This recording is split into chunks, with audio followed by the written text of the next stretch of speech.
The following story has been brought to you by StoriesToInspire.org. Rabbi Spiro brings down a story in his new book. There's more to the story of a boy called Yossi back in Europe who had a very good friend called Mendy. These two boys, they were very good friends. Unfortunately, one day Yossi's father passed away. Devastated, broken. He lost his father, a little boy, miskin. His mother single-handedly raising her family. How's she gonna supply and provide for them? It was a very big challenge. And what made it even harder is one day Yossi's walking with his mother and he sees his friend Mendy in the street. And Mendy's walking towards Yossi. Yossi is walking towards Mendy. And Yossi realizes and notices that Mendy has new shoes. So right away he starts saying to his mommy, I want new shoes also. I'm sorry, not right now. It's not a good time. Especially that was even Pesach time, where they would maybe renew their closet, maybe change their wardrobe a little bit. Yossi, I'm sorry, now is not the time. I'm sorry, we can't get you new shoes. And like a little boy, age appropriate, nagging and whining. Mommy, I want new shoes, I want new shoes, I want new shoes. I can't. What do you want me to do? So Mendy, smart boy, takes off his shoes and gives them to Yossi. And he says, here you go. You can have my shoes. And he gave his friend Yossi his new shoes. Mendy, what a midah, just gave his friend what he needed, helping out a yatom. And Yossi takes off his ripped shoes and he gives them to Mendy. And they switch their shoes. And Yossi's happy. And Mendy just gave up a new pair of shoes for ripped shoes. But he made a yatom happy. A while later, unfortunately, Yossi's mother passed away. Now he's a yatom, an orphan from his mother and from his father. Wow! So Mendy, his good friend, goes to his father. He says, Daddy, we got to take in Yossi. We got to take him in. He needs a place to stay. Please, can we take him in? And Mendy's father says, I'm sorry. We don't have room for him. But I'm going to make sure that he's going to be in a very good home. And they made sure to find Yossi a good home. Mendy and Yossi continued to be friends until the Holocaust broke them apart. They ran for their lives. Yossi ended up in America. Mendy ended up in Israel. And they haven't seen each other for years. Mendy became a very big rabbi. Children.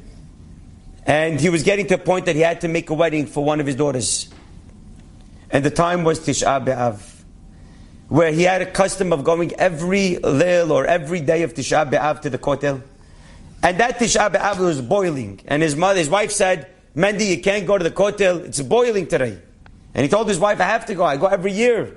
I have to go to the Kotel. It's boiling today. You can't go. I want to go. He wanted to pray by the Kotel. And sure enough, Mendy went to the Kotel that Tisha B'Av. And he was praying.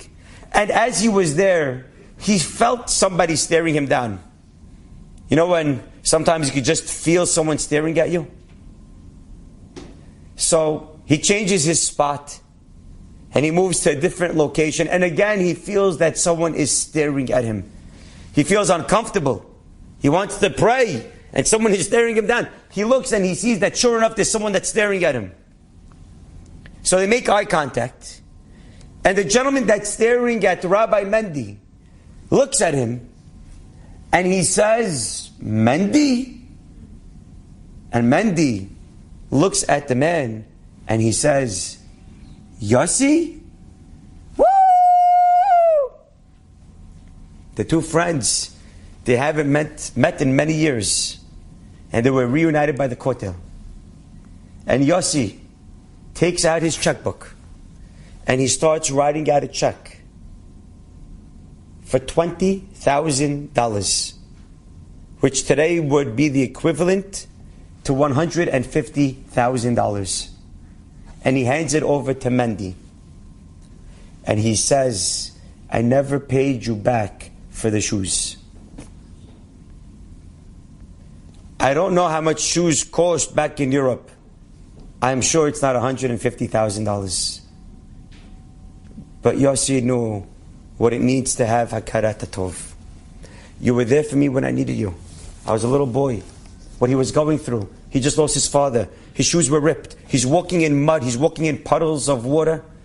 And you gave him a new pair of shoes. I owe you a lot more than a pair of shoes. Hakarat Hatov. Borei Olam didn't give us a pair of shoes. If that's his appreciation to his friend for a pair of shoes, what do we do on Leila Seder? How do we say thank you for Borei Olam giving us the ananei kavod that pressed our clothing? Imagine every day you look like a melech. Every single day you'd have to worry if your clothing are clean, or if they're ironed, your shoes, everything is spick and span. For giving you food in a desert, for giving you the be'er, the water, for taking us out of Egypt, let alone the makot, let alone giving us the wealth of the Mitzrayim. How do we say thank you to Borei Olam?